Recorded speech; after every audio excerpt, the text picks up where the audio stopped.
वैष्णवी दहेज कांड जैसी एक और दुर्भाग्यपूर्ण घटना पिंपरी चिंचवड शहर पुलिस आयुक्तालय में घटी है। 26 वर्षीय विवाहिता किरण आशीष दामोदर ने 5 लाख रुपए और एक मोटरसाइकिल दहेज की मांग के चलते फांसी लगाकर आत्महत्या कर ली। किरण और उसके पति आशीष का 1.5 साल का एक बच्चा अधीर भी है। दहेज की प्रताड़ना से तंग आकर किरण ने 17 जुलाई की आधी रात को बुरहाड़ेवाड़ी स्थित एक बैडमिंटन एकेडमी स्थित अपने आवास पर अपने बच्चे को छोड़कर फांसी लगाकर अपनी जान दे दी। उनके परिवार का आरोप है कि आत्महत्या करने से पहले किरण के पति आशीष ने उनकी बेरहमी और अमानवीय तरीके से पिटाई की थी। तिला पैशाची मागणी दरवेळेला चालूच होती। दर महिन्याला तिच्या पप्पाकडून पैसे आण असा त्याचा चालूच होतं। तर त्यामुळे ते त्रस्त झाली। मारहाण पण होती आणि शिवीगाळ पण देत होता, शारीरिक त्रास पण देत होता आणि त्यांनी पण माझ्या मुलीला फाशी घ्यायला प्रवृत्त केली असं मला सांगू शकतो मी। डाग इथं जखमा झालेल्या होत्या आणि इकडून तिकडून काळं पडली होती। मानीला मार होता इथं। माझी म्हणणं असं आहे की त्याला कडीच फाशीची शिक्षा त्यांना झाली पाहिजे। माझं म्हणणं हेच आहे। तिचा विवाह आशीष दामोदर याच्यासोबत झाला होता आणि तो दारू पित होता, तिला मारहाण करत होता, शिवीगाळ करत होता, पैशांची मागणी करत होता। लग्न झाल्यानंतर काही दिवस त्यांचं सुरळीत चाललं 6 महिन्यापर्यंत। नंतर त्याच्या पैशाची मागणी चालू झाली आणि तिला मारहाण चालू केली।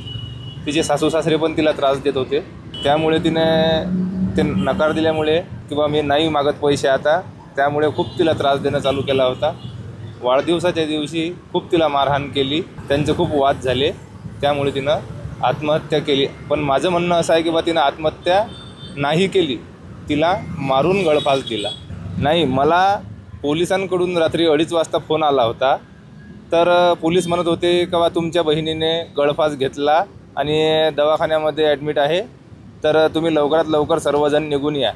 मी त्याला फोन केला तर विचारलं का बा काय झालं, कशाबद्दल झालं, तर तो सांगत होता का बा केक वाटण्याबद्दल वाद झाला आणि मी तिला खूप जोरात ओरडून बोललो आणि जेवण करायला बाहेर मित्रासोबत निघून गेलो।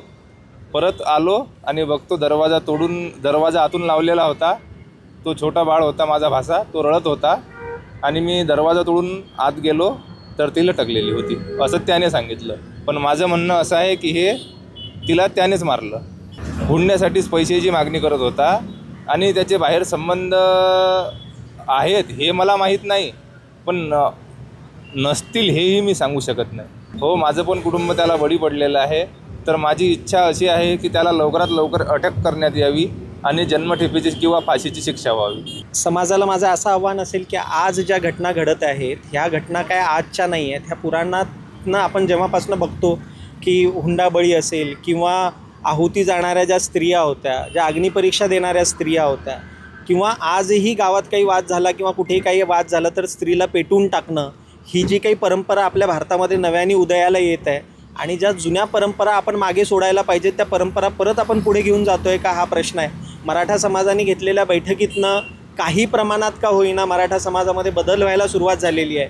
हे प्रकरण धनगर समाजाचं आहे। धनगर समाज हा यापूर्वी अशा प्रकारे पंचायत आणि ह्या पद्धतीने ते अतिशय व्यवस्थितपणे तो हाताळायचा, पण आत्ताच्या काळामध्ये पंचायत आणि ह्या सगळ्या ज्या गोष्टी आहेत त्या थोड्या कमकुवत पडत चालल्या आहेत आणि कायद्याचं राज्य आता महाराष्ट्रात आहे का, हा प्रश्न आहे।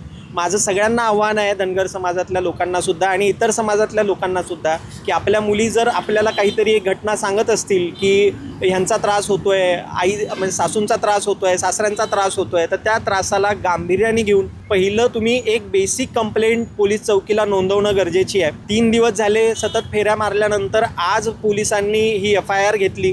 त्यामध्ये PI जामदार सर जे आहेत त्यांचा आम्ही धन्यवाद व्यक्त करतो की त्यांनी ह्या प्रकरणाचं गांभीर्य लक्षात घेऊन आज FIR नोंद करून घेतली। ह्या FIRमध्ये त्यांनी मेन्शन केलेल्या आहेत गोष्टी की तिच्या पाठीवर मार आहे, किंवा हाताला मार आहे आणि त्यानंतर तिचं फाशीची जी आहे त्याच्यात तपास सुरू आहे. पण मला ह्या निमित्ताने सगळ्यांना सांगायचं आहे की आपल्या आई बहिणी ज्या आहेत त्यांची काळजी घेणं अतिशय गरजेचं आहे. भाऊ म्हणून जर तुम्हाला बहिणीचा फोन आला तर त्या पद्धतीने आपण अतिशय सिरियसली ह्या गोष्टी घेणं गरजेच्या आहेत. आणि कायद्याचं दार आपल्यासाठी उघडं नसेलही पण ते वारंवार वाजवलं पाहिजेत. वारंवार तुम्ही पोलिसांकडे जाऊन छोटीशी जरी घटना असेल तर ती उद्या मोठी व्हायला वेळ लागत नाही. आज मी सकाळपासून त्यांच्यासोबत बघतोय, अतिशय गहिवरून आलेलं त्यांचं मन आहे. विचित्र अवस्थेमध्ये त्यांचे वडील आज आहेत. तर ह्याला जबाबदार कोण, ह्याची जबाबदारी कोण घेणार? पोलिसांना ज्यावेळेस आम्ही म्हटलं की बाबा आम्हाला असा त्या पोस्टमॉर्टमचे फोटो द्या तर ते म्हटले नाही आम्ही दिंडीमध्ये व्यस्त आहोत. आता दिंडीमध्ये वारीच्या नियोजनामध्ये आम्ही व्यस्त आहोत. मी त्यांना म्हटलं जर तुकाराम महाराज अभंग गात असले आणि त्यांना जर ही घटना कळली तर अभंग अर्ध्यात सोडून ते पोलीस चौकीला आले असते आणि अशा घटना नोंद करायला सांगितल्या असत्या. तर मला असं वाटतं की पोलीस डिपार्टमेंटनी सुद्धा सिरियस होण्याची गरज आहे. ह्या घटना घडण्यासाठी थोड्या प्रमाणात का होईना यंत्रणासुद्धा तेवढीच जबाबदार आहे. Bureau report, V-SRS news, Pimpri Chinchwad.